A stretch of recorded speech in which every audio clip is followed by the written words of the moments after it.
טוב, אתם לא מבינים איזה באסה, אנחנו מנסים להזמין דרך הבולט מונית וכל שנייה מישהו חוטף לנו אותה. אנחנו צריכים לרדת למטה עכשיו להתמקח איתם ויוצאים לבית חב"ד. הבנתי שדובר במשהו מטורף, אבל יאללה, נאור, זריז, אנחנו עוד שנייה מאחרים. נאור, זה כל היום מתעכב. טוב, זה אני שמתעכב כל הזמן.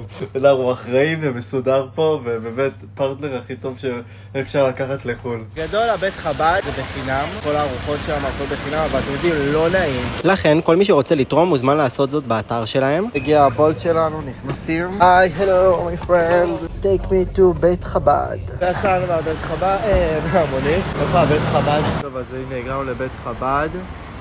נתנו איזה יופי.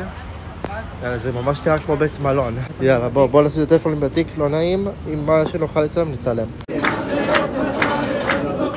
יושבים שם כולם מול השולחן, עם מלא ישראלים, מדברים, צוחקים. הייתה לנו מנה ראשונה דג, וזה היה איזה שיעור תורה כזה, ואז אחרי זה הגיעה המנה העיקרית, שזה עוף וספגטי, וגם היו לפני כן סלטים. פספסתי את המאוד, ירדתי רגע למטה, דיברתי עם כמה אנשים.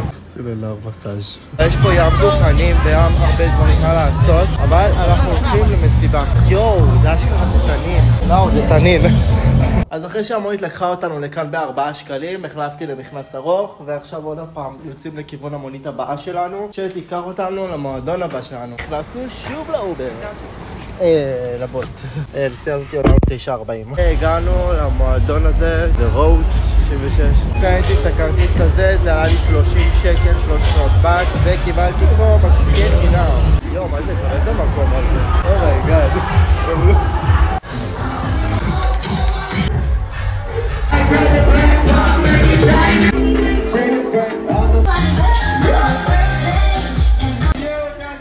מה שכיף זה שאפשר לעבור ממועדון למועדון, גם כאילו המעבר נראה כזה בבוקר.